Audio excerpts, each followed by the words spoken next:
In this video, I'm going to show you how to make this completely free and very aesthetic bamboo trellis from scratch. I started with two 10-foot poles of whole bamboo, which means I have to split them down. Biggest tip I have for you there is just make sure that that first cut that you make on the end is perfectly lined up, because as you can see here, bamboo will continue to split down the same seam that you first cut. So it's pretty easy to keep it on track as long as that first cut is really clean. Sometimes it does get a little hung up around the node areas and you may have to give it a little extra effort, but it's not that bad.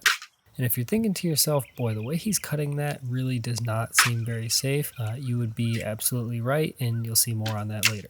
Now, there wasn't really any reason that I chose green for this particular part of the trellis. This was kind of a trial run in working with bamboo for me. So I did do some out of green and some out of brown, and I've done a couple more experiments since. My initial thought was that the green was going to be more flexible, but it hasn't really proved to be the case.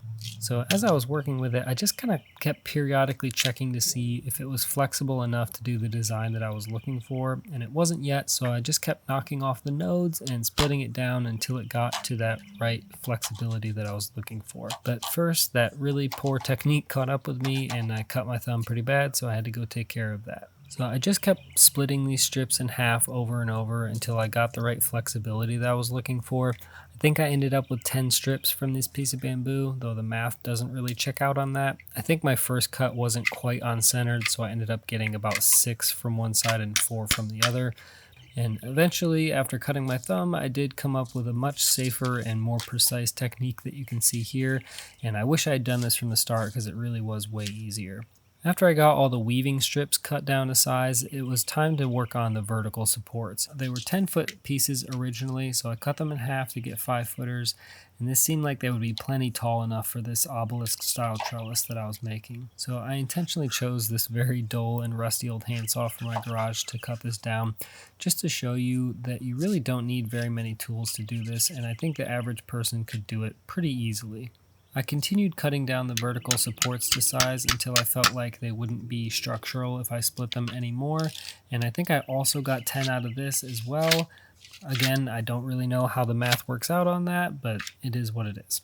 So I knocked off all these nodes again, and this just makes it a lot easier later on so things aren't catching when you're weaving. So now it's time to move on to the fun part. Personally, I think this process is best done in a pot, or in this case, a grow bag. And the first thing that we want to do is place all of our vertical supports equidistant from each other. Mine ended up being about 6 inches apart at the base, which I think makes this a very versatile trellis for peas or beans or even cucumbers. We want to make sure we take our time at this step and make sure we get it as right as we possibly can. And then we're going to tie the top, and you can use wire for this or twine or whatever you can think of. I'm actually using some Japanese honeysuckle that's super invasive and grows all over behind my house. The process I'm using for this is called a 3-rod wale. It's a very traditional weaving technique, and basically it's just called that because you're going to use 3 rods, and this is what it'll look like up close if you do it properly. Now don't worry, I am going to slow this down in a minute and show you this step by step, but first I just wanted to show you in real speed. This is only my second attempt at doing this technique, and I wanted to show you that it actually is really simple once you just learn a couple elements of it, and I think the average person can have it down in just a couple hours of practice. The basic technique here is that you're going to anchor your rod behind the first vertical support. Then you're going to come around the outside of the next two and back behind the fourth one, which will eventually be the first one again once you get to the point where you'll repeat this pattern with that rod. Now let's slow it down and let me show you that a little more precisely.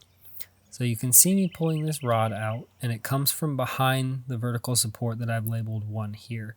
And then it's going to go around the outside of the next two that I've labeled 2 and 3, and then it'll get tucked behind the next one in line, which you could call 4, but really, like I said, that's going to become 1 again when we get to the point where we repeat the pattern with this rod. So you always work on the rod that's furthest to the left, and you should see it coming out the bottom.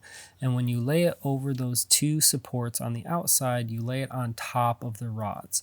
And that's what creates that weaving effect. So you come out from the bottom, around the outside, and back on top. And when you pull it tight, that kind of cinches all of those weaving rods together. So I'll show you a couple more in real time. Now I'm doing a spiral, which I think is actually easier than doing 3 separate rings. Now, I've only done each of those one time, so maybe that's a little too early to say, but this one ended up being a lot easier for me. Once you've got down the basic format of the weaving, you really have figured out most of the process.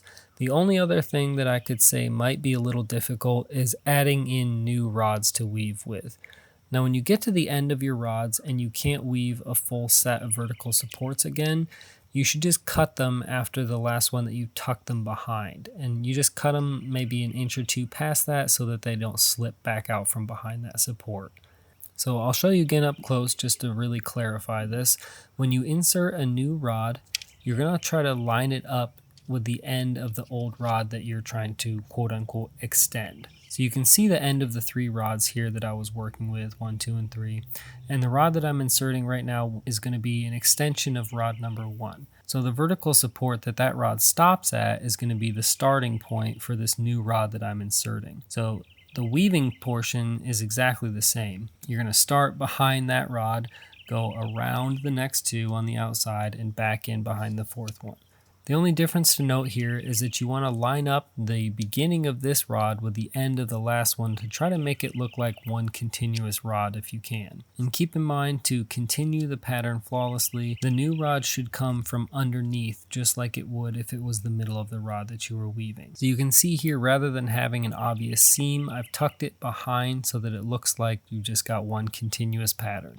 Sometimes this works out better than others. I wouldn't get too hung up on trying to make the fine adjustments until you've gotten basically to the end of the weaving, because everything does get tighter and easier to hold in place the more weaves you get on the pattern. So just do the larger positioning adjustments now, and then you can do the fine-tuning adjustments later on. And you can see here I'm inserting the last of the 3 weaving rods to continue the pattern, and I'm going to line it up, and then from this point forward you're just going to do exactly what you've been doing. Just keep coming out from behind the first vertical support, going around the outside of the next 2, and back in the 4th. And really that's all there is to it. I personally don't think it's that difficult of a pattern, though occasionally you will have one pop out like this. But like I said, the further along you get in the pattern, the tighter everything is and the better it will stay in place. So deal with these details as you have to, but for the most part, just keep continuing the pattern and everything will get easier as you go. And this shot right here, I think, is a great representation of what I was talking about earlier, where you come out from the bottom on the far left, out and around, and over the top, and then when you pull it tight, that's what kind of cinches those weavers down together and keeps it in a tight pattern. Once you get to the end, you'll just trim them a little bit after that last vertical support, just how you would when you were joining the 2 together. And then you can make any fine-tune adjustments that you want on the spacing of the spiral. And your weave should look like this when you've finished, and then you're ready to enjoy your new trellis and plant some seeds.